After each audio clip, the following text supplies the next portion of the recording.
The Galactic Council chamber was carved from the bones of a dead moon. That was not a metaphor. The Vorathi people had literally hollowed out a dead moon, polished its white rock into smooth walls, and placed their most important meeting room at its center. They believed it sent a message. We sit at the heart of something dead, and we made it useful. They were very proud of this. On the day that changed everything, 43 species sat in that chamber. They had seats shaped to fit their bodies, coiled platforms for the serpentine shawl, pressurized tanks for the gas-breathing Moor, flat cold slabs for the Choreth who absorbed heat like sponges. The chamber smelled of 43 different biologies, and it was, by any reasonable measure, impressive. Ambassador Drell of the Vorathi stood at the center podium. He was tall, blue-skinned, with 4 arms, and a face that had never in his life shown anything close to fear. He had governed sectors. He had ended wars with a signature. He had once looked a Choreth warlord in the eye and told him to sit down, and the warlord had sat. He was afraid now. Not visibly, but the people who knew him, the 2 aides standing at the back wall, they saw it in the way his second and third arms were very, very still. The matter before the council, Drell said, is the question of the Sol system. Around the chamber, 42 species shifted in their seats. This was not a new topic. The Sol system, a small, unremarkable star on the outer arm of the galaxy, had been a topic for 11 years now. Since the first scout ships came back with footage. Since the footage had been reviewed, flagged, reviewed again, and quietly put in front of people who did not sleep well after watching it. The species in that system called themselves humans. They were young, embarrassingly young by galactic standards, barely 10,000 years of civilization, which in the galaxy's long memory was roughly equivalent to an infant who had just learned to stand up. Their technology was generations behind the major powers. Their ships were slow and loud and crude. They had only recently discovered faster-than-light travel, and the way they discovered it, by strapping a prototype engine to a vessel held together with something they called duct tape, and firing it with one person inside who had apparently volunteered for the privilege, said something about them that most species found difficult to process. They were, by every measurable standard, not a threat. This was the argument of 41 of the 43 species in the chamber. The 42nd species, the Shal, had no strong opinion and were mostly there because they had been invited. The 43rd species was the one that had asked for this meeting. The Veth. Ambassador Vane of the Veth did not have a body in the way most species understood the word. She was a cluster of organized light and memory that traveled in a glass sphere the size of a large melon. The sphere sat on a special platform at the council table. Inside it, colors moved and shifted like something was thinking very hard. She had lived for 600 years. Her species had been a galactic power for 4,000. They had fought wars that lasted centuries. They had seen empires rise and collapse and rise again. They were, by general consensus, the oldest and most experienced military intelligence in the known galaxy. She had been trying to get this meeting for 3 years. "We have reviewed the Sol system intelligence," Drell said carefully. "Ambassador Vane has requested time to address the council directly on the subject of humanity. The floor is hers." The sphere pulsed. A translation voice came from a speaker beside it, smooth, genderless, perfectly clear. "I will be brief," Vane said. "Do not attack humanity." Silence. Then, from the Moor tank, a low bubbling sound that translated as a laugh. The Choreth representative made a grinding noise with their outer shell, also a laugh. Around the table, in various biological expressions, 42 species found this funny.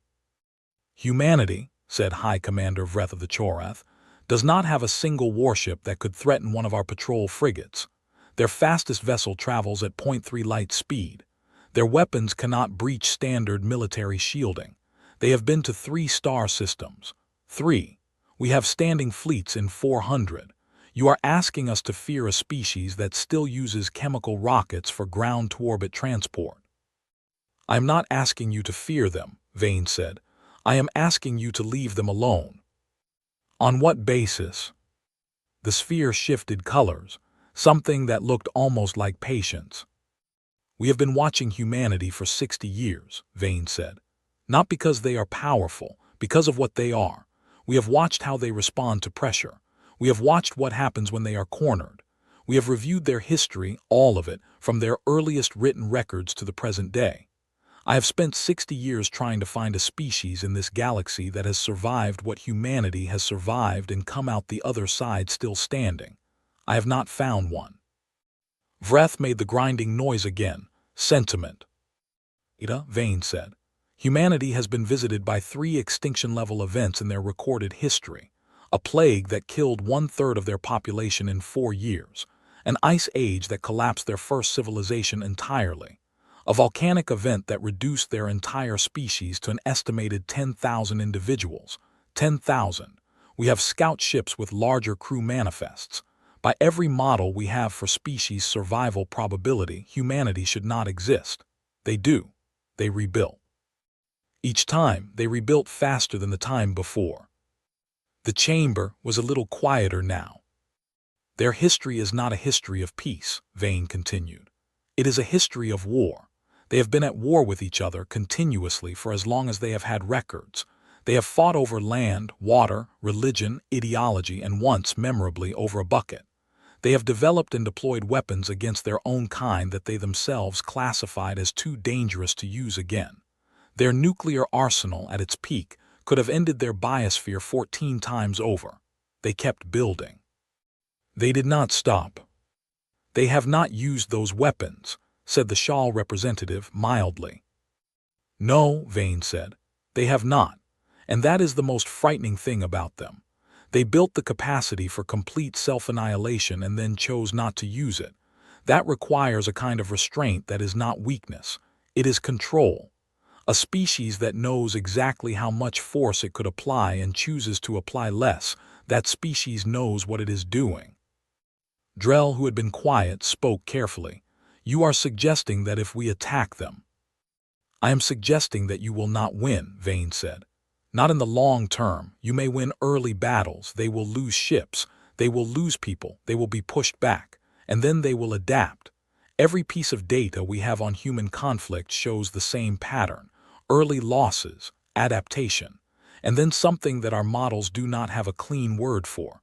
The closest translation in your language is they decide. They decide what? Vreth asked. To win, Vane said. Simply that. They decide that losing is not acceptable, and after that decision they become something different, something that does not stop. We have no data on what happens when a species like this is pointed outward at an external enemy with their full industrial capacity behind them. We do not want that data. The cost of collecting it would be too high. The chamber sat with that for a moment. Then Vreth said, they have 40 ships. Today, Vane said, yes. Our 7th fleet alone has 6,000. Today, Vane said again, yes. You are asking this council to shape its military strategy around a hypothetical future in which a primitive species with 40 ships somehow becomes our equal. I am asking this council, Vane said very quietly, to not create that future. There was a long pause. Then the vote was called. It was not close. 41 species voted to proceed with the annexation of the Sol system's outer planets, rich in resources, conveniently located, and occupied by a species that could not stop them. The Veth abstained. The Shal, who had no strong feelings either way, voted with the majority because they had a trade agreement with the Choreth and did not want trouble. Ambassador Vane's fear dimmed slightly as the votes were read. Drell, passing her platform on his way to the exit, paused. His second arm, the one he used for things he meant, made a small gesture of apology. The sphere pulsed once. It might have been acknowledgement, it might have been something else. Outside the chamber, Her aide, a young Veth who had been with her for only 30 years and still thought most problems could be solved, asked if they should appeal the vote. No, Vane said. Should we try again, request another session? No. Then what do we do? The sphere moved through the corridor slowly. We document, Vane said, very carefully, everything that happens next. The aide did not understand why that felt like the most ominous thing he had ever heard. He would later. 6 months after the vote, the Choreth 7th Fleet crossed into the Sol system. They came in at the edge, Neptune first, because Neptune had helium-3 in its atmosphere, and the Choreth needed helium-3, and there was nobody on Neptune to make things difficult. The plan was clean. Extract resources from the outer planets. Establish a perimeter. Let humanity know that the inner system remained theirs for now, as a gesture of what the Choreth called civilized restraint. They expected no resistance at Neptune. What they found was a human research station, 12 people, completely civilian, the kind of place that studied storms and magnetic fields and published papers that 7 people in the universe ever read. Standard protocol was to send a declaration of intent, a legal notice essentially, that this space now belonged to the Choreth Dominion. The station would be given 30 cycles to evacuate. This was considered generous. The Choreth fleet commander sent the declaration. The station sent back a response in 17 minutes. It said, "This is a human installation in human space. You need to leave, now." The fleet commander read this message 3 times. Then he checked to make sure the translation was correct. It was. Then he looked at the sensor readout, which confirmed that the station had no weapons, no shields beyond basic micrometeorite plating, and a crew of 12. He sent back, "Evacuation notice stands, 30 cycles." The station sent back in 11 minutes this time, "We're not leaving, and you should know that we've already reported this to Earth, so you really should leave." The fleet commander, who commanded 6,000 ships and had personally overseen the annexation of 14 systems, found himself in the strange position of being told to leave by 12 unarmed scientists. He did not leave. The station did not leave either. On the 29th cycle, a human vessel appeared at the edge of sensor range. One ship, small, military configuration, though the fleet commander's analysts noted that the weapon's signatures were very basic, very old by galactic standards. One ship. Against 6,000. The fleet commander sent a communication to the human vessel explaining, patiently, what the tactical situation was. The human vessel sent back, "We know, we're just here to witness." He didn't understand that. He would. On the 31st cycle, when the research station still had not evacuated, the Choreth fleet began their extraction operations. It was routine. It was clean. The 12 researchers were transported off the station by force, carefully. No casualties, the Choreth were not barbarians, and the station was disassembled for its metal. The single human ship watched the entire thing. Then it turned and went back toward the inner system. The fleet commander noted this in his log and went back to his work. He was not concerned. He was 6,000 ships. He had nothing to be concerned about. That night, or what passed for night in the deep black, one of his junior analysts knocked on the door of his quarters. She was young, a recently graduated intelligence officer, and she had the look of someone who had found something she didn't want to have found. She handed him a data pad. It was a translation of human communication traffic from the previous 8 hours. He read it. It was not government communications, not military orders, not political speeches. It was their information networks, their public conversation, millions of humans talking to each other about what had happened at Neptune. He read what they were saying. He put the data pad down. He sent a message to Choreth High Command that night.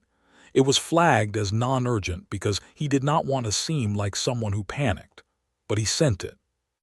It said, "Request updated intelligence assessment on human response capacity." Specifically, how quickly can they build ships? He did not sleep well after that. Not because of what humans had done. Because of what they were saying they were going to do. And the tone in which they were saying it. He had annexed 14 systems. He had heard species beg. He had heard them threaten. He had heard them negotiate and plead and rage. He had never heard anything quite like this. The humans weren't threatening. They weren't begging. They weren't even particularly emotional, or at least not in ways he could parse. They were just talking about what came next, practically, specifically, like people who had already decided the outcome and were now discussing logistics. One post, shared by several million humans in the span of an hour, which his analyst had highlighted, said simply, "They took Neptune, fine, start the clock." He didn't know what the clock was for. He had a feeling he was going to find out. The phrase "start the clock" was not an official military order. It was not issued by any government. It was not a declaration of war, though the declaration of war came 2 days later in very formal language with a lot of very serious people standing at very serious podiums. It was not in any military doctrine, any strategic handbook, any document with a seal on it. It was said by a dock worker named Peter, who worked at the Luna shipyard, who had been watching the news feed on his break when the footage of Neptune came in.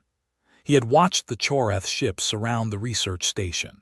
He had watched 12 scientists get pulled off their home of 4 years and loaded onto a foreign vessel.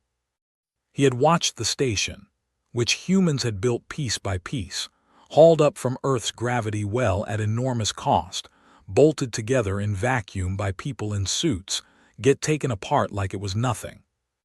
He had put down his coffee. He had typed 4 words. And then gone back to work. 2 weeks later, his supervisor told him that quote had been shared 140 million times. Peter shrugged. He had work to do. This was, in a way, the thing that Ambassador Vane had tried to explain to the council and failed.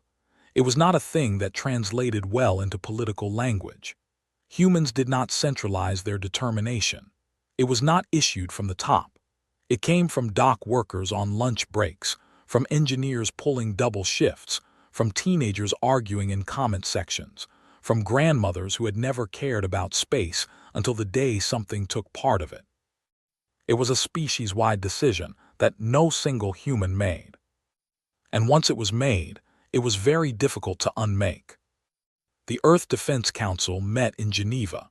They met in a room that had bad lighting and worse coffee, and a whiteboard that someone had written on in permanent marker by mistake in 2031 and never quite cleaned off. Important things had been decided in this room before. The people in it were used to important things. They were not used to this. General Amara Osai, who had commanded the African Union's Rapid Response Forces for 12 years before being appointed to the Defense Council, stood at the head of the table and looked at the projections and said, "Tell me the honest number." The analyst, young, tired, had clearly been there since the previous night, said, "Current fleet capacity, 41 active warships, 32 support vessels. Projected enemy force in the outer system, approximately 6,000 warships of a size class that outguns our capital ships by a factor of 4. That's the honest number." "Yes, ma'am." She looked at the whiteboard, at the permanent marker stain. It looked a little like a map of nowhere. "Okay," she said. That was all. The room waited. "Okay," she said again. "So we can't fight them yet. What's the build timeline?" The shipyard director, a woman named Chen who had not slept in 40 hours and was running on a substance she called emergency coffee that contained enough caffeine to vibrate a small dog, put up the next projection. Luna shipyard can increase output by 60% if we go to 3-shift continuous operations. Mars shipyard is already at capacity, but we can expand. We have been expanding. The legislature approved funding last week. The asteroid belt facilities are the real opportunity. We have 17 existing stations that can be converted to weapons production. We've been conservative about militarizing the belt because until 2 weeks ago, nobody was shooting at us. And now we are considerably less conservative. She tapped the projection. 18 months, we double the fleet. 36 months, we have something that looks like a real military. 60 months. 5 years, General Osai said. 5 years, we have a fleet that can challenge a regional power. Chen paused. Probably, depending on what they build in the meantime. The room sat with this. And in the meantime, someone asked from the back. In the meantime, Osai said, we don't throw 41 ships at 6,000. In the meantime, we make them pay for every meter they advance. They haven't advanced past the outer system yet. They will, she said it simply, the way you say things that are already true even if they haven't happened. They came here for resources. Neptune was easy. They'll want more. We make more expensive. We harass, delay, attrit. We make them feel every ship they have to dedicate to holding their position. We make Neptune cost them 3 times what it's worth. With 41 ships. With 41 ships. The room went quiet again, but it was a different kind of quiet. Not doubt, something closer to calculation. General Osei turned back to Chen. The belt stations. How fast can the first one convert? 90 days if we push. Push. Chen nodded. She was already thinking about her next emergency coffee. The Choreth fleet commander's name was Grath Velson, and he was having a bad month. Not catastrophically bad.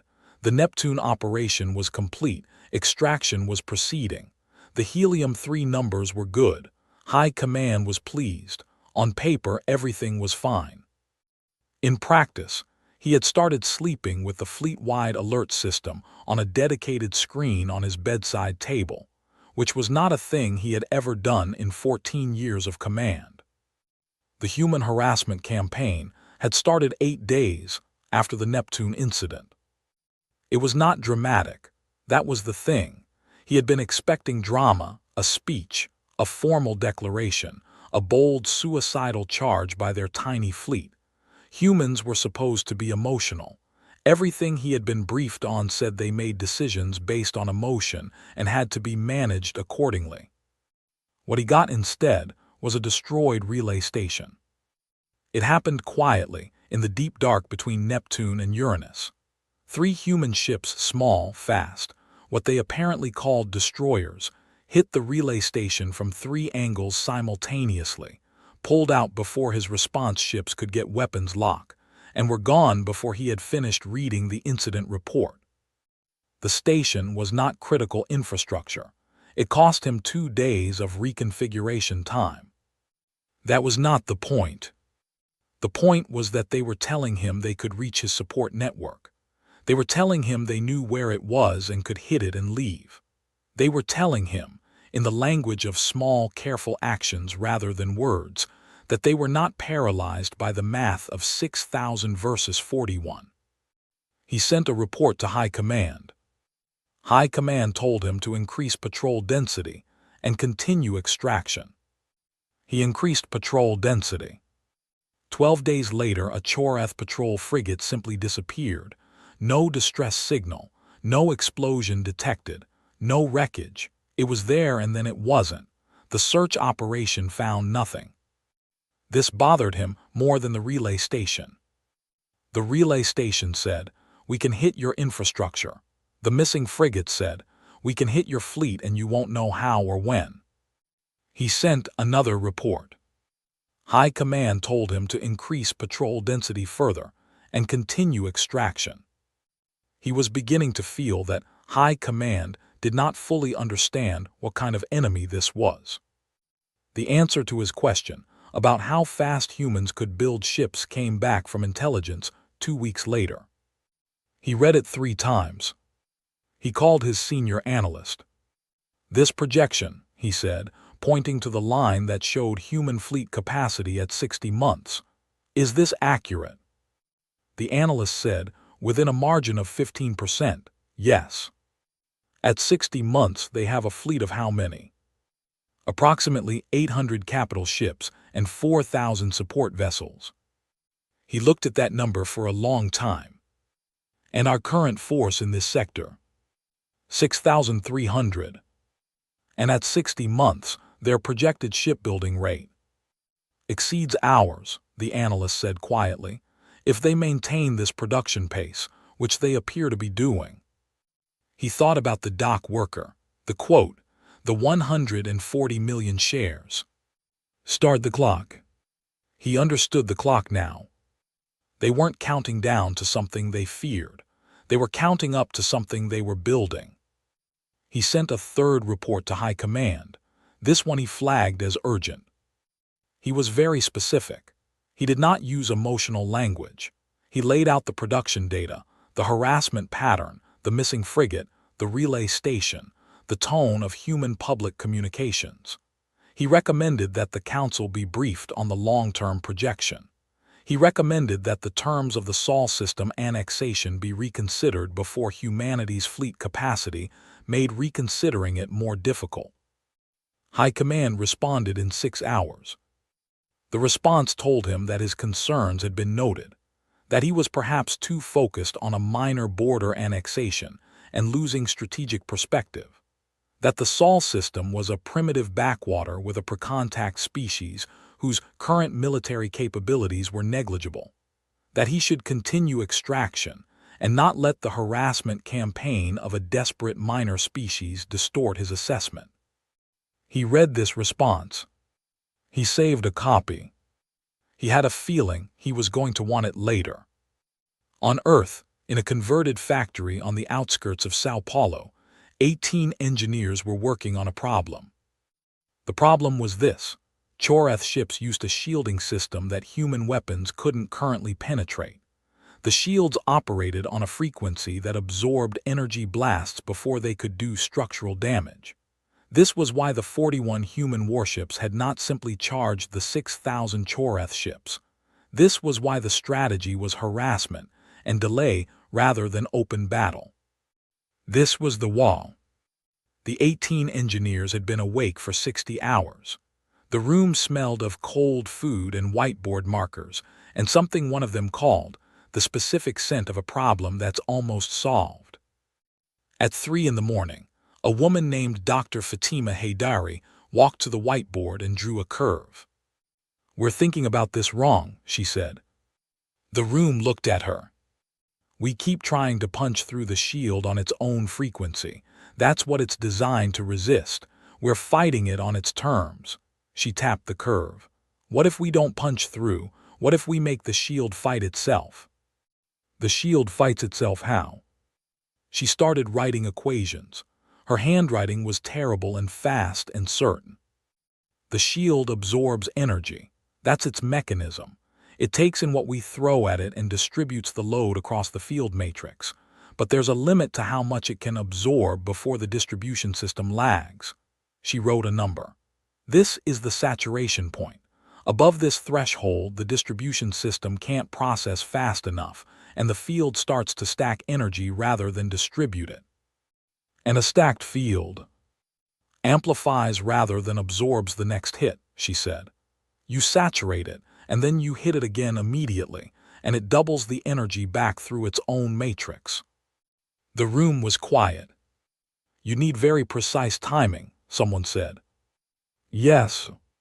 "And very fast reload rates." "Yes, which our current weapon systems don't have." She put the marker down. "But if we redesign the firing cycle." Someone else was already at a second whiteboard. They did not sleep that night. When the morning shift came in, the design was on the wall, rough, full of problems, but there. Haydari sent the concept to the Defense Council at 7 a.m. with a note that said, "This needs 6 months to develop into functional weapons. We need authorization to cannibalize parts from the current destroyer class." The authorization came back in 3 hours. She had expected 2 weeks of bureaucracy. She did not know that General Osa had given standing orders to fast-track anything that came from the 18 engineers in Sao Paulo. She found out later. She sent Osai a message that said simply, "Thank you." Osai sent back, "Don't thank me, just build the thing." She built the thing. 5 months into the Choreth extraction operation, Grath Velsan had lost 1 frigate, 2 supply convoys, 4 relay stations, and the feeling of certainty he had arrived with. He had not lost Neptune. The extraction continued. The numbers were good. High Command was still pleased. But the harassment had not stopped. It had gotten more sophisticated. The human ships hit faster and withdrew faster. They seemed to know his patrol routes, which meant they had intelligence assets somewhere in or near his fleet. They prioritized his supply lines with an efficiency that suggested someone had done serious analysis on which disruptions would cost the most for the least effort. They were learning. Every engagement taught them something, and they applied it in the next one, and they did not repeat mistakes. He had never fought an enemy that adapted this quickly. And then the missing frigate stopped being missing. The 6th one they found. Or rather, they found what was left of it. The wreckage pattern told his analysts something that made them file a report that made him sit very still for a long time. The ship had not been destroyed by conventional weapons. It had been destroyed by its own shields. His analyst stood in front of him and explained it very carefully, because analysts are trained to present bad news in a measured tone regardless of how unmeasured the news is. "The shield was saturated at a rate we have not seen before," she said.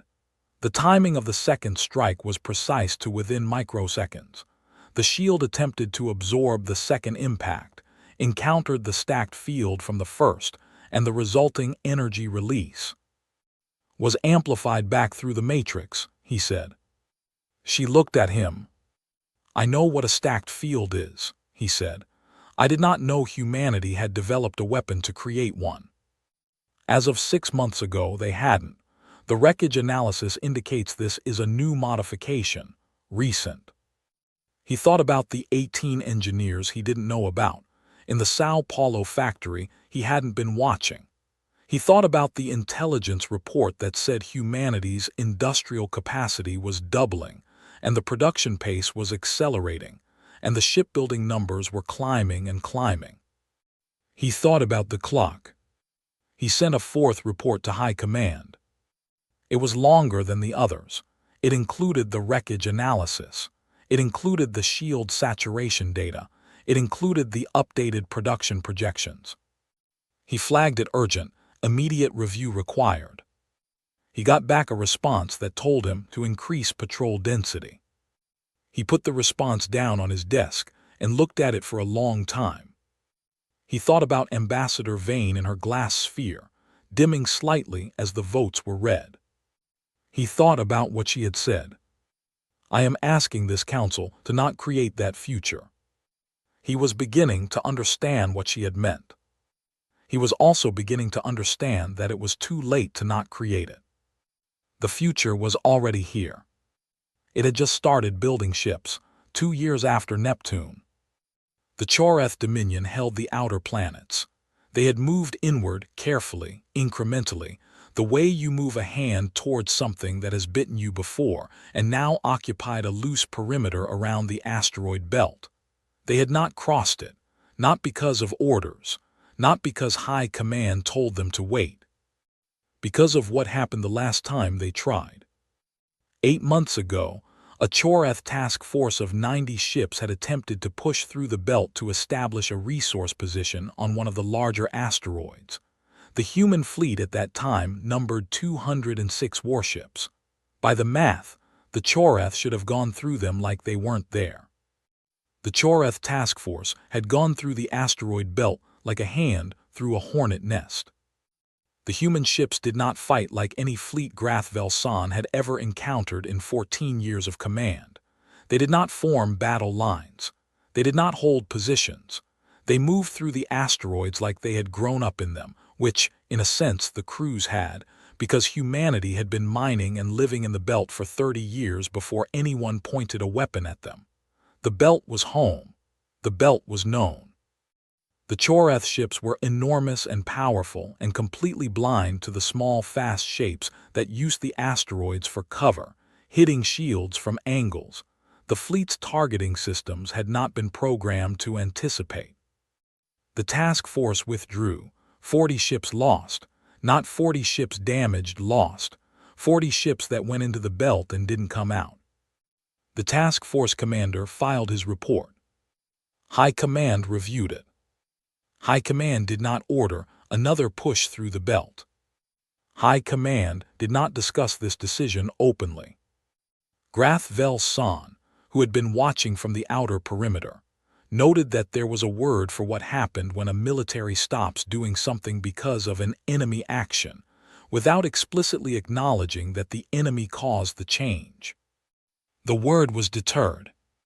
2 years after Neptune, the Chorath Dominion was deterred by a species it had voted to casually annex. He wrote this in his personal log, and then sat and thought about whether to delete it. He kept it. On Earth, nobody was celebrating. This was also a thing about humans that was difficult to explain to outside observers. They had stopped the advance. They had destroyed 40 Chorath ships in the belt action. Their production lines were running at 3 times the pace from 2 years ago. They had invented a new weapon system in 6 months that took apart enemy shields from the inside. By any reasonable measure, they were winning, or at least not losing, which at the start of this had looked impossible. They were not celebrating. Not because they weren't proud, they were, not because they didn't understand the significance. They did. It was because the 12 researchers taken from Neptune Station were still in Chorath custody. It was because the outer planets were still occupied. It was because 307 human military personnel had died in 2 years of fighting. It was because 307 was a number attached to names attached to people, and the people who knew those names did not feel like celebrating. This was the thing Ambassador Vane had meant, and failed to communicate to the Council. Species that fight for territory or resources can be satisfied. Give them enough of what they want or take enough of what they have, and they will negotiate. The math will eventually change.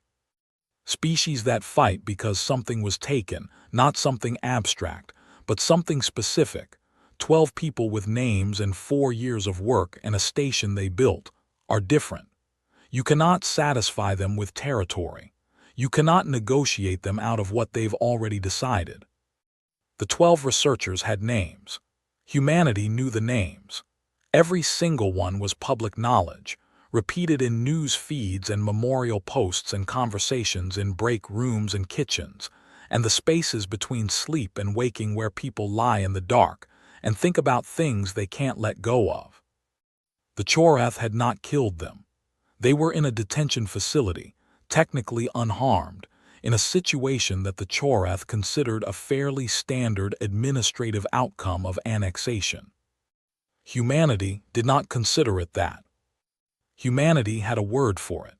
The word was hostage, and the word meant something very specific in the human emotional vocabulary that had no clean translation in Chorath language. General Osai's war plan had 2 phases. Phase 1 was what was happening now. Build the fleet, hold the line, make every inch of outer system space expensive. Phase 2 had a trigger. The trigger was the fleet reaching a size where the math changed completely. Not parity. Osai was not interested in parity. She was interested in a number that meant the outcome of an engagement was not in question. She had a number in her head. She had not written it down anywhere. She had told it to exactly 2 people. One of them was President Miriam Ademi, who had sat across the table from Osai in the Geneva room with the permanent marker stain on the whiteboard, and heard the number and nodded once and said, "Then we wait until we have it." The other person was a man named Admiral Kenji Watanabe, who was going to be the one to give the order when the number was reached, and who spent the time between now and then doing what admirals do when they are preparing to fight a war they intend to win without question. He planned. He planned obsessively. His staff said that the admiral had a plan for every contingency and a contingency for every plan and a backup for every backup. They said this with the fondness of people who trusted their commanding officer completely, which was its own kind of plan. Watanabe himself, when asked about his planning by a journalist who somehow got access to him for 20 minutes, said only, "We lost 307 people.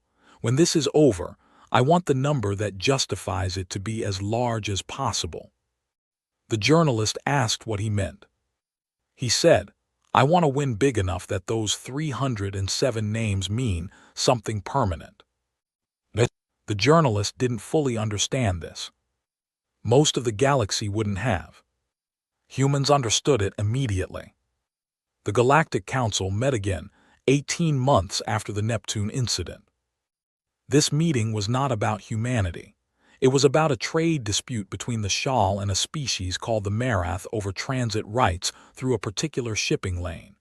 This was the kind of thing the Galactic Council mostly dealt with: trade disputes, boundary surveys, the administrative business of a galaxy that mostly, when left alone, did not blow itself up. But at the end of the meeting, Ambassador Vane asked for the floor. She got it out of habit. The Veth were old and important, and when they asked for time, you gave it to them. "I want to update the council," Vane said, "on the Sol system situation." Drell, who was chairing, made a gesture with his second arm. "Proceed." "The Chorath Dominion has been unable to advance past the asteroid belt for 8 months, Vane said. "In the last 6 months, human fleet production has reached a rate that exceeds any species in this region except the Dominion itself. Their new weapons system, which they developed in 6 months from concept to deployment, has been replicated and iterated upon in 3 subsequent generations of modification, each more effective than the last. Their forces in the belt have established complete defensive dominance of that region." The chamber was quiet. "I want to show you a projection," she said. The display at the center of the chamber activated. It showed a timeline. On the left side was the current date. On the right side was a point 3 years out. In between, a line climbed. "This is the projected human fleet size over the next 3 years, assuming they maintain current build rates, which they are showing every indication of doing." She let them read the number at the end. "At this point, their fleet size exceeds the Chorath 7th Fleet in both numbers and, because of the shield penetration technology, in effective combat power." "That's a projection," Vreth said. He was still on the council. He looked less comfortable than he had at the first meeting. "Yes," Vane said. "Everything in the future is a projection. I projected this 2 years ago and presented it to this council and was voted down 41 to 1. The projection has been accurate." "What do you want?" "I want the council to approach the Chorath Dominion about a negotiated withdrawal from the Sol system," Vane said, "before the humans reach the number at the end of that line. And if the Dominion refuses." The sphere was quiet for a moment. "Then I want the council to understand what comes after that line," Vane said, "because I have seen humans when they are at the number at the end of that line. I have seen the simulations. I have read the history. I have watched them for 60 years. I know what they do when they decide the conditions are right." "What do they do?" "They stop waiting," Vane said. The chamber heard this differently than it would have 2 years ago. The Chorath High Command finally, belatedly, commissioned a full strategic review of the Sol system situation. This was 17 months later than it should have been, which was something the review itself noted in the kind of careful bureaucratic language that means we made a serious error, but we are not going to say it that directly. The review took 4 months.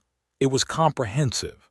It included the production data, the belt engagement analysis, the shield penetration weapons assessment, the harassment campaign evaluation, and projections from 11 different strategic modeling teams.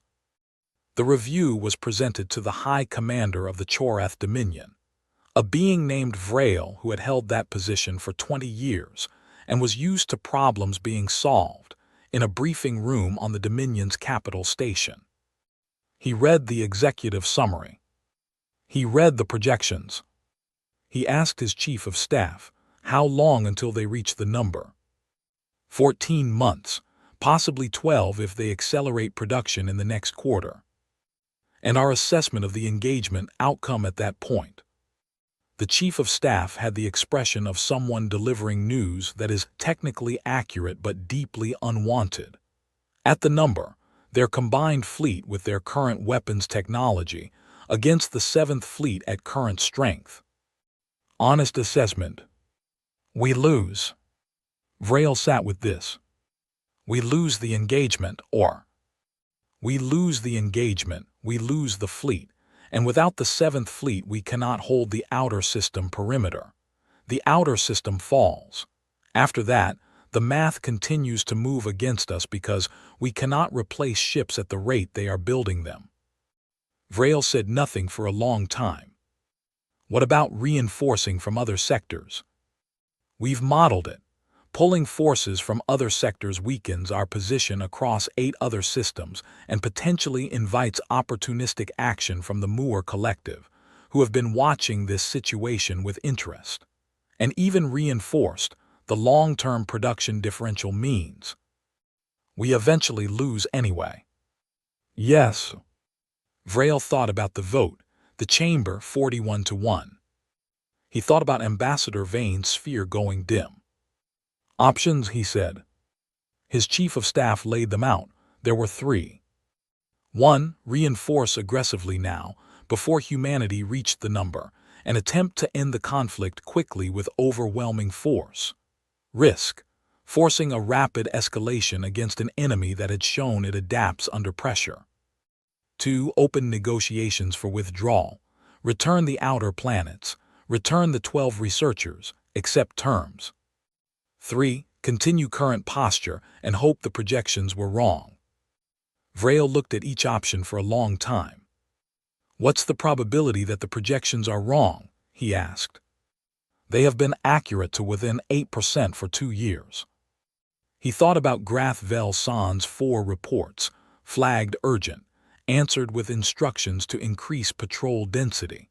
He thought about the task force that went into the belt and lost 40 ships. He thought about the human dock worker and the 140 million shares. He thought about the word deterred.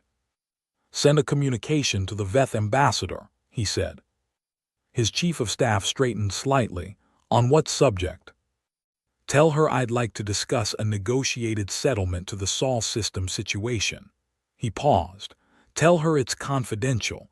I don't want the council involved until terms are agreed.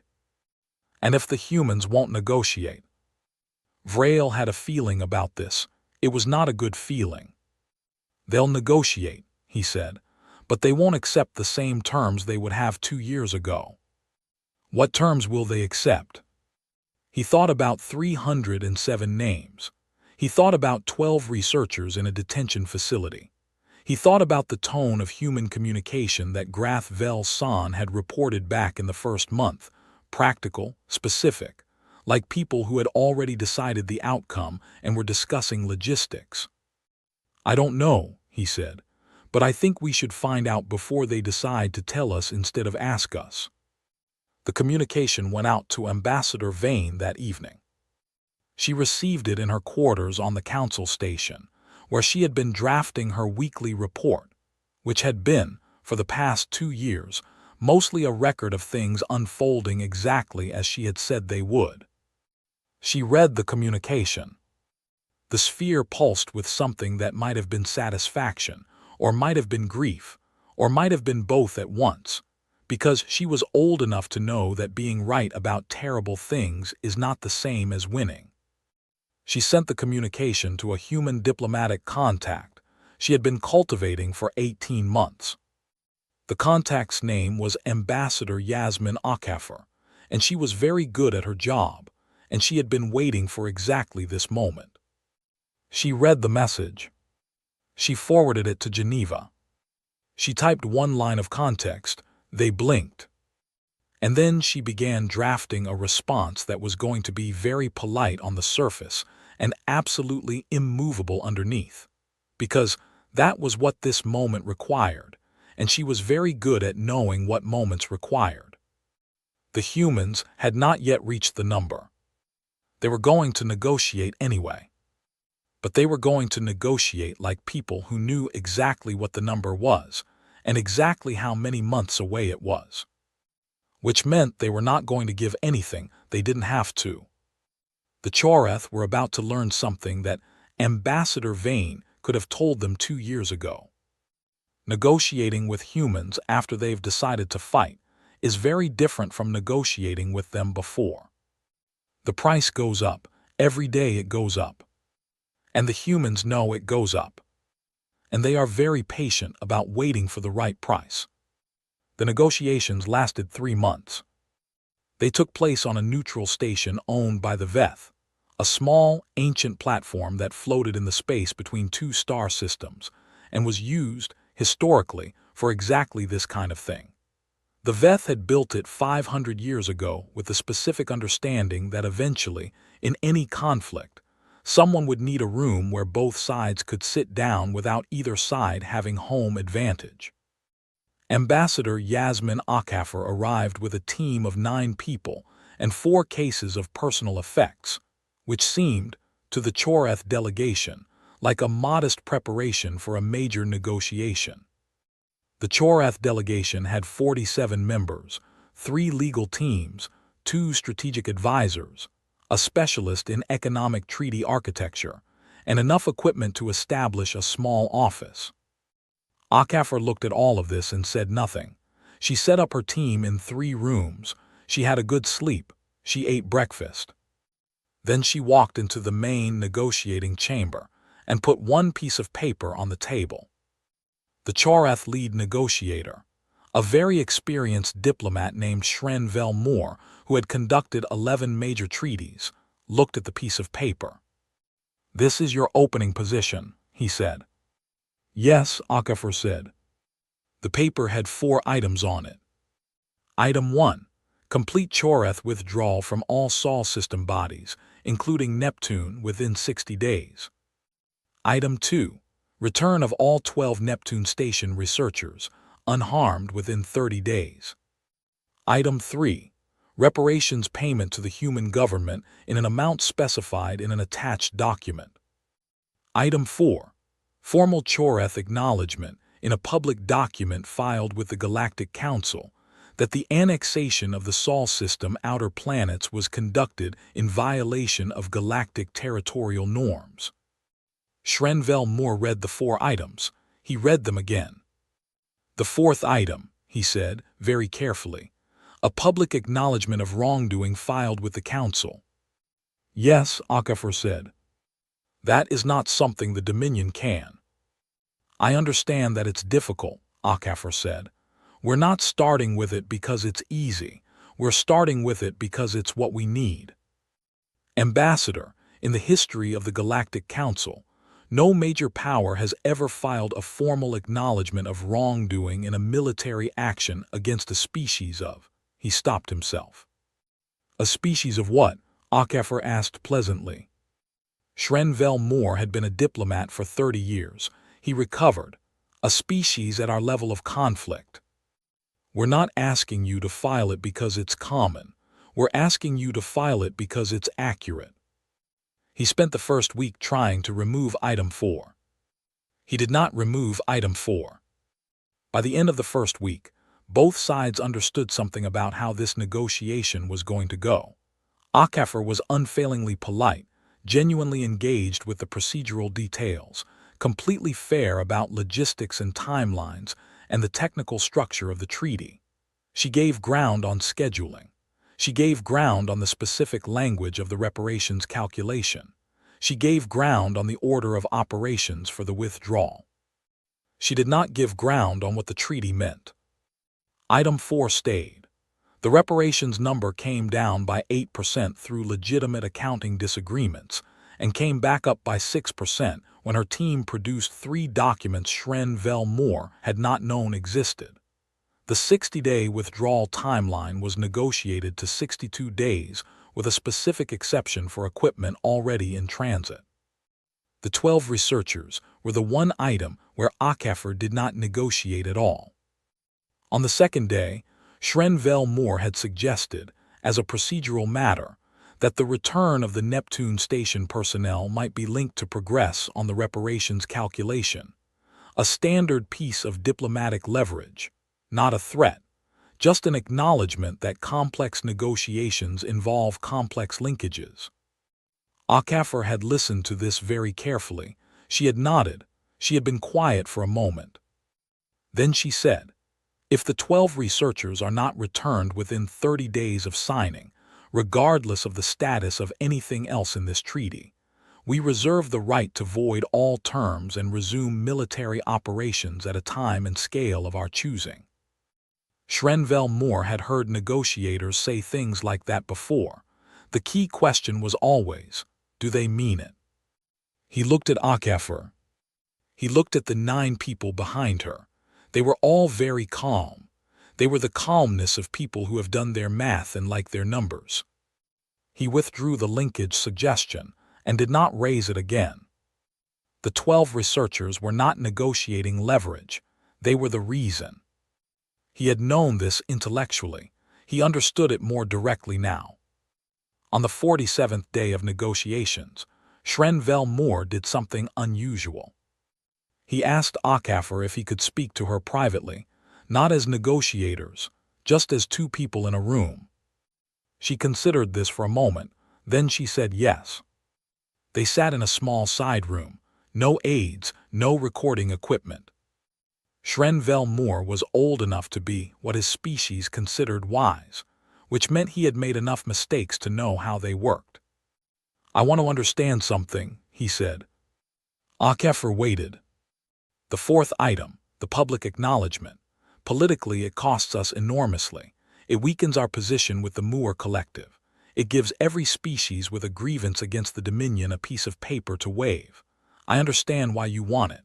What I want to understand is, why is it worth more to you than a larger reparations number? Because I can offer you more, substantially more. I have authorization to increase the reparations figure by 40% if we remove item 4. HFY looked at him for a moment. "Because it won't happen again," she said. "The acknowledgement. The Neptune situation. It won't happen again if the acknowledgement is on record. Another species will think twice before doing what you did because there will be a document that says doing what you did is wrong.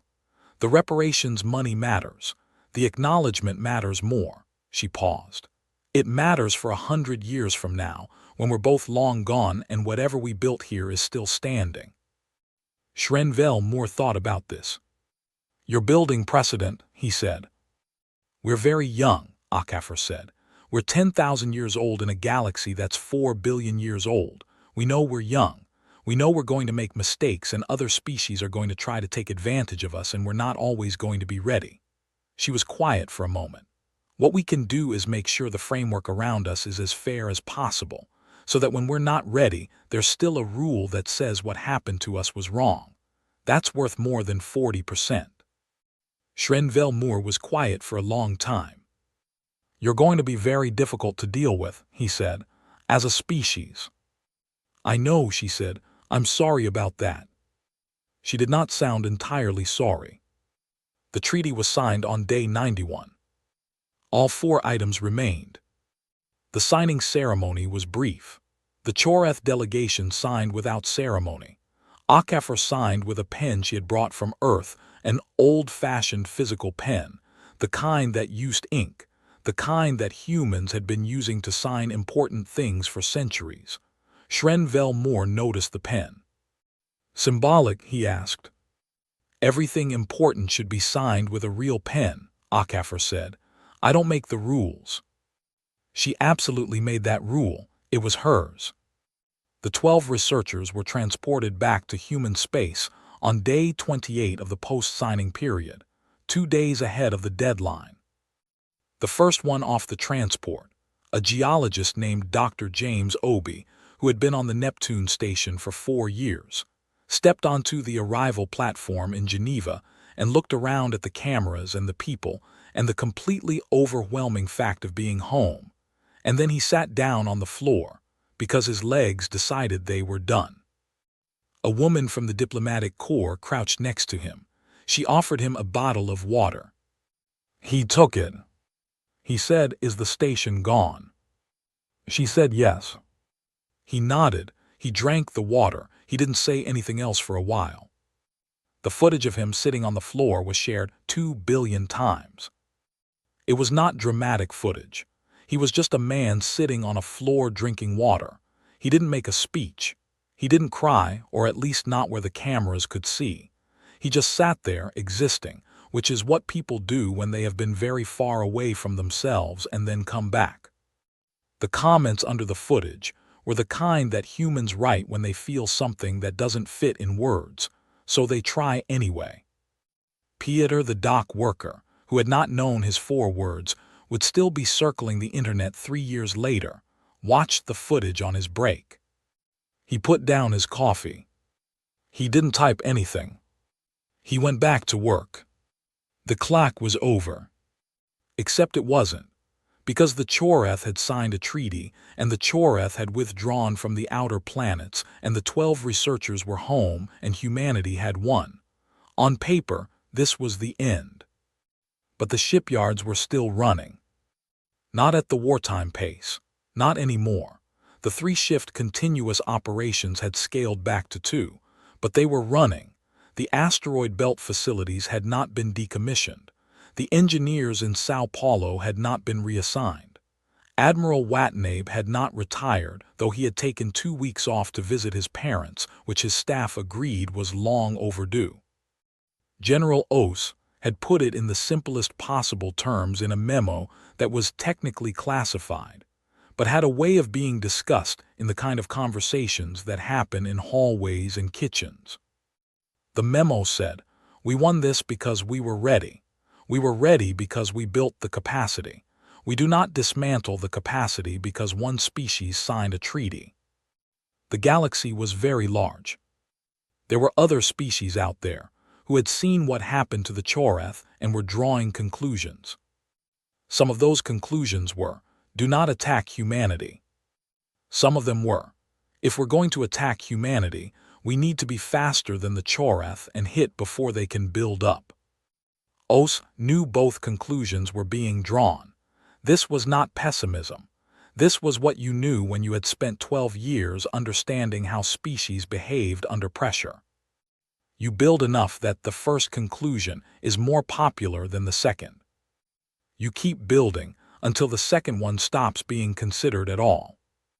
The Galactic Council received the signed treaty and filed it. The acknowledgement of wrongdoing, Item 4, was entered into the official record and became publicly accessible to any species with Council access, which was most of them. There were reactions. The Moor Collective expressed displeasure because they had trade agreements with the Choreth and a public weakness in the Dominion's record was inconvenient for them. They said so loudly. 4 smaller species, the Tenhari, the Greel, the Voss Confederation, and a species with a name that didn't translate cleanly but roughly meant, the ones who live in rings, contacted human diplomatic channels within 3 weeks of the treaty filing. Not to discuss conflict, not to establish military arrangements, to establish diplomatic relations. These were species who had grievances with the Choreth Dominion that predated humanity's existence as a spacefaring civilization by decades. These were species who had watched the treaty with the same attention that Ambassador Vane had watched the vote, and who had drawn their own conclusions. The conclusion was, here is a species that fights until the terms are right and does not accept bad terms because bad terms are easier. Here is a species worth knowing. Okafor handled all 4 contact requests personally. She stayed up late for 3 days to get the timing right. She wrote each response herself, which her staff said was unnecessary and she said was necessary, And she was right, because the specific weight of those letters, the care in them, was noticed by the species who received them. Alliances are not just agreements. They are the feeling that the other side takes you seriously. Humanity had learned this slowly, from 10,000 years of taking each other seriously and occasionally terribly, but always personally. They were good at this. Ambassador Vane watched the treaty filing from her quarters. She had been on the council station for 3 years. She was tired in the way that old things get tired, not physically, but in the deeper place where certainty lies. She had been right. She had been right about what humanity would do and how long it would take them and what it would cost. She had been right about the Choreth miscalculating. She had been right about everything. She did not feel good about this. She felt the specific weight of being the one in the room who sees the car about to hit before anyone else does, and shouts, and is not heard, and watches the car hit, and then helps with the aftermath. She drafted a message to Okafor. She had met Okafor once briefly at a council function. Okafor had been the kind of attentive that suggested she was cataloging everything in the room and would remember it later.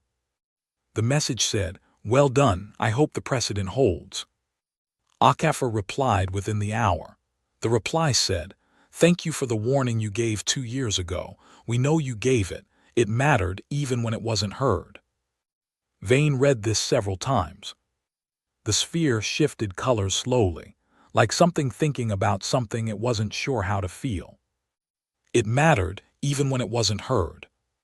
She saved the message in a file she had been keeping for 600 years. A file that contained all the things people said to her that were worth keeping because they were true in a way that most things aren't. It was a long file. This went near the top. The Choreth Dominion did not collapse all at once. That was not how things like this happened. Empires did not fall the way trees fall, one clean moment, one loud sound, and then down. They fell the way glaciers moved, slowly. Then, at some point that was difficult to identify exactly, faster.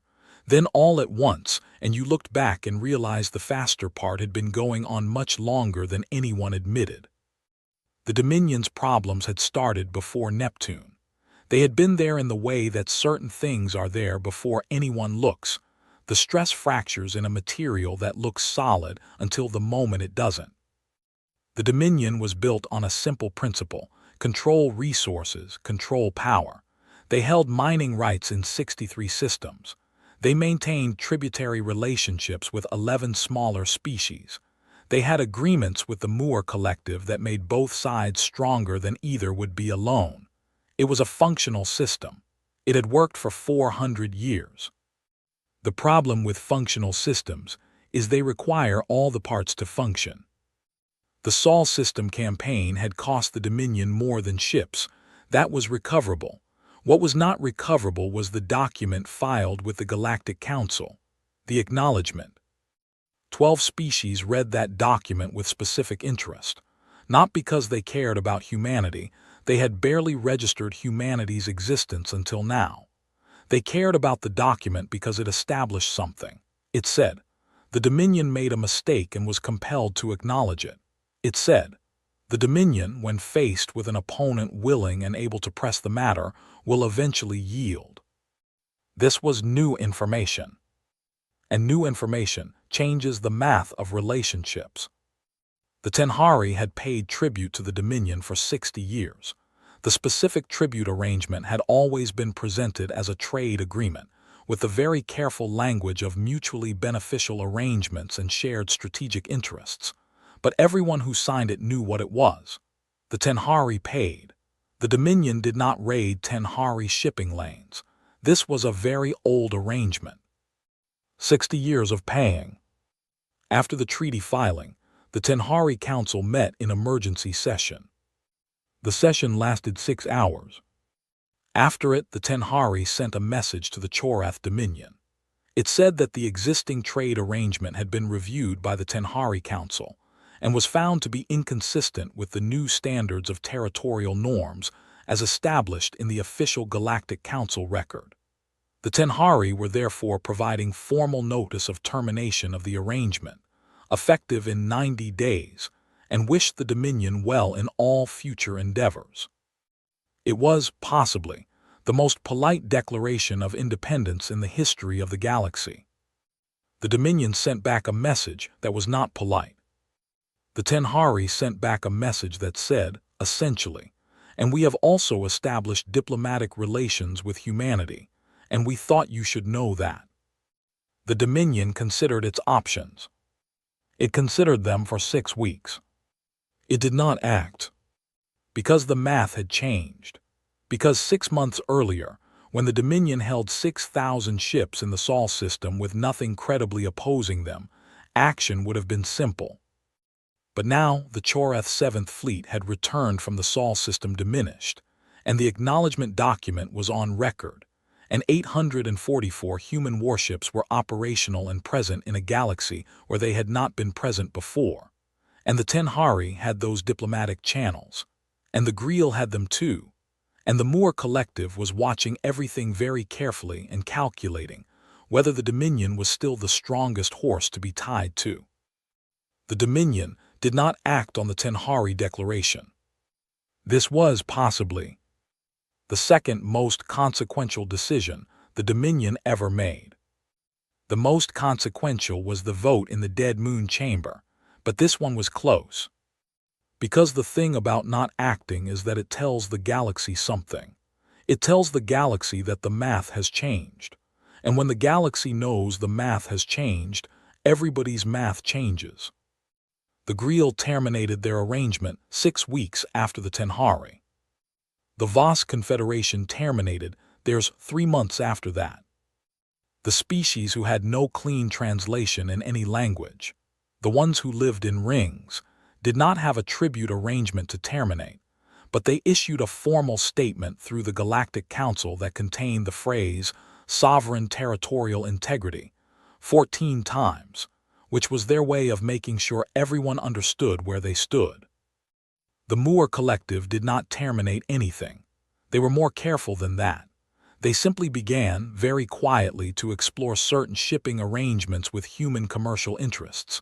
Exploratory, nothing formal, just 2 parties in a very large galaxy looking at each other with professional interest. The Dominion noticed. The Dominion sent a strongly worded communication to the Moor Collective about the importance of existing alliances. The Moor Collective responded warmly and said they valued their long relationship with the Dominion enormously, and the exploratory conversations with human commercial interests were purely economic and involved no strategic dimensions whatsoever. The Dominion read this response and understood what it meant. Vrail, High Commander of the Choreth Dominion, sat in his office on the capital station and looked at a map of what the Dominion controlled today versus what it had controlled 5 years ago. The map had not changed much. No territory lost, no direct military defeat since the Belt engagement. On paper, the Dominion was still a major power. On paper, the tributary income from the Tenhari was gone. The Greel had taken their shipping to alternate routes. The Voss Confederation, which had provided the Dominion with a useful buffer against Moor expansion, was now talking to humanity, which meant they were no longer reliably neutral. The Moor Collective was not an enemy, but they were no longer a close ally, and the difference between a close ally and a not-quite ally was, in certain strategic situations, everything. And there was the manufacturing question. The Dominion produced ships, good ships, large ships, the kind of ships that had looked at humanity's 41 warships from a position of complete invulnerability and decided the math was obvious. Humanity also produced ships, and they were still producing them, and they had been producing them continuously for 5 years at a rate that was, by any reasonable measure, remarkable. And every iteration was better than the last because every iteration was designed by people who had been in actual combat with Choreth forces and understood exactly what they were designing against. The shield saturation weapon was now in its 5th generation. The fifth generation did not just saturate shields. It could be tuned to specific shield frequencies and was devastating against first-contact opponents who had not yet adapted their shielding. The Dominion's counter to this was in development. It had been in development for 3 years. The humans had produced 5 generations of improvement in the time it took the Dominion to produce one counter. Vrail's chief of staff, who was a very honest person by virtue of having given Vrail accurate bad news for 15 years without being fired for it, delivered the annual strategic assessment and then sat quietly while Vrail read it. The assessment said, in precise bureaucratic language that did everything except use the specific word, the Dominion was in decline. Not a crisis, not a collapse. A slow, measurable, consistent decline in relative power that, if the trend lines continued, would result in the Dominion being a significant but not dominant power in this region of the galaxy within 20 to 30 years. Can the trend line be reversed? Vrail asked. Possibly. It would require a significant change in. We have modeled several scenarios. And none of them involve the Sol system. The chief of staff was quiet for a moment. No, he said. We have modeled scenarios involving renewed conflict with humanity. In all of them, the outcome is worse than the current trend line. Vrail put down the assessment. He thought about a vote in a dead moon chamber. He thought about 41-1. He thought about a report from a fleet commander flagged urgent, immediate review required, and answered with instructions to increase patrol density. He thought about a dock worker, 4 words, 140 million shares. He thought about what Ambassador Vane had said. I am asking this council to not create that future. We created the future, he said. It was not really directed at his chief of staff. It was just a thing that needed to be said out loud. His chief of staff, who was a very honest person, said, yes. And now we live in it. Yes. Vrail looked at the map for a long time. Then he said, call Ambassador Vane. On what subject? Tell her I would like to discuss. Tell her I would like her perspective on the current regional situation and on how the Dominion might position itself for productive relationships going forward.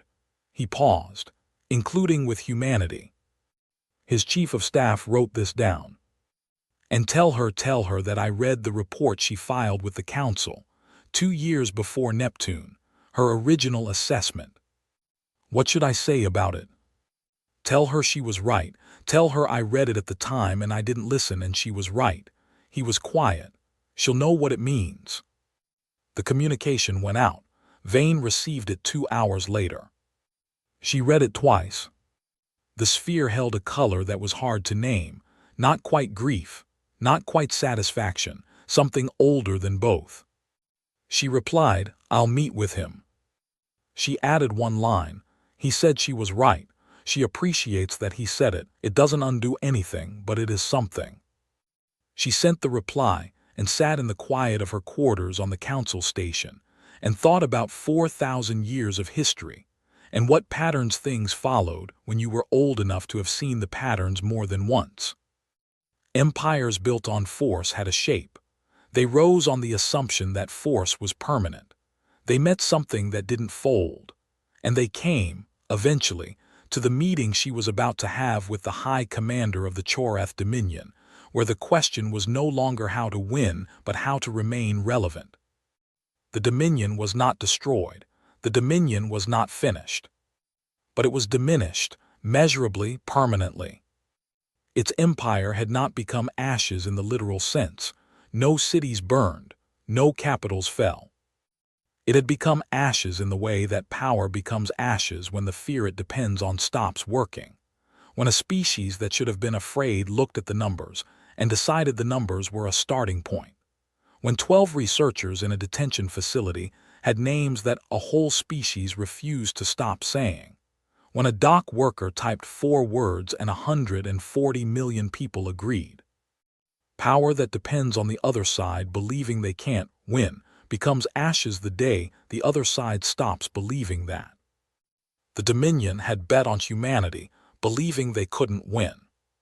Humanity had never believed that. Not once. The day the treaty was signed, in the converted factory on the outskirts of Sao Paulo, Dr. Fatima Haydari had stood at her whiteboard and looked at the equations still covering it from the night she solved the shield problem. She did not erase them. She photographed them. She sent the photograph to her mother, who was a high school chemistry teacher and would understand roughly 40% of what was on the board and would be proud anyway. Her mother wrote back, "I have no idea what this means, but I'm putting it on the fridge." Haydari had laughed so hard she had to sit down. She put the image of the whiteboard in a file she was keeping. She labeled it, "The Night We Figured It Out." Not the night she figured it out. The night we figured it out, because 18 people had been in that room and she was not the kind of person who forgot that. The war, if it could be called a war, had lasted 5 years. 341 humans had died. The final count, when the last incident reports came in, was 341. The names were all public. They were always going to be public. Haydari knew 3 of them. Not well, the military and civilian research sides of the conflict did not overlap much, but enough. Enough to feel the specific weight of knowing that someone is dead who was alive before a decision was made. And the decision didn't have to be made, and the people who made it hadn't wanted to. She sat with that for a while. Then she went back to work. Because that was the other thing about humans. The thing that Ambassador Vane had not said directly in the council chamber, the thing that was harder to put in a strategic briefing, the thing that was true but sounded like sentiment when you said it out loud. They grieve and they keep going. Not because they don't feel it, because they feel it completely and they carry it and they keep going anyway, which is a different thing from not feeling it and a harder thing and a more human thing. 341 names, carried forward. The shipyards kept running. The engineers kept working. The diplomats kept building the framework that Akafar had described to Shren Vel Moore, the structure of rules that would be there when humans weren't ready, when the next thing came, when the galaxy tried again. Because the galaxy would try again, history was a pattern, not a line. But the galaxy had new information now. The galaxy knew what happened when you tried. The Choreth Dominion knew what happened when you tried. Ambassador Vane, 600 years old and tired in the way deep things get tired, sat in her meeting with the High Commander of the Choreth Dominion and helped him find the language for what had happened and what came next. General Osei read the final casualty report and kept it in a drawer in her desk in Geneva, in the building with the bad lighting and the coffee, and the whiteboard with the permanent marker stain. Admiral Watanabe took 3 weeks off this time. His staff agreed it was still not enough. Dr. James Obi, who had sat on the floor of the arrival platform and drunk a bottle of water and not said anything for a long time, went back to work 6 months later. Not Neptune. Neptune was gone, the station disassembled, the work interrupted. He started over. New data, new questions. The storms of Neptune from the new observation platform humanity was building, slowly, piece by piece, hauled up from Earth's gravity well at enormous cost, bolted together in vacuum by people in suits. The same way they'd done it before. The same way they'd always done it. Start the clock. Years later, many years, enough that the people who had been young were now the ones being asked to explain it.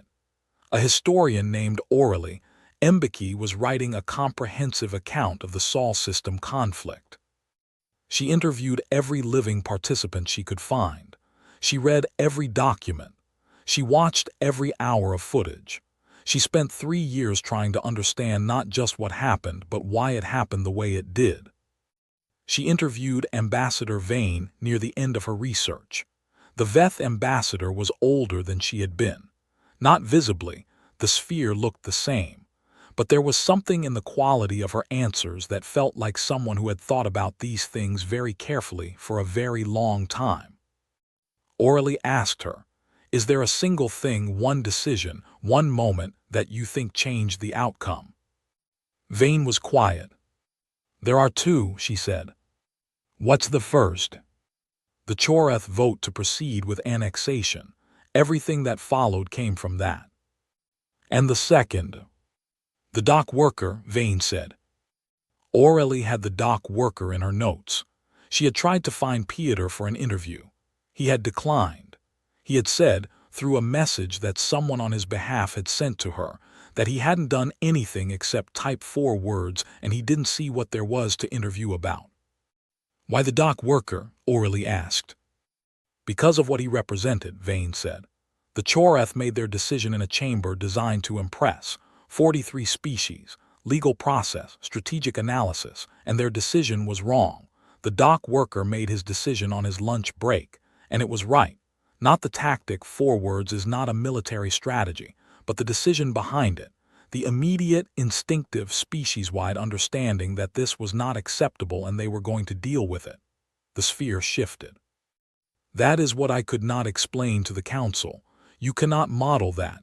You cannot account for it in fleet size or weapons projections. It is a quality, and species that have it." She stopped. "Species that have it are very difficult to defeat," Aurelie offered. "Species that have it," Vane said, "are very difficult to discourage, which is not the same thing, and is, in many ways, more important." Aurelie wrote this down. She put it, eventually, near the end of the book, in a chapter called simply The Warning. The book was read by many species, not just humans. The Tenhari translated it. The Greel produced an annotated edition. The Moore Collective Strategic Studies programs used it as a primary text for 15 years. The chapter called The Warning was the most frequently cited. The most frequently cited sentence in it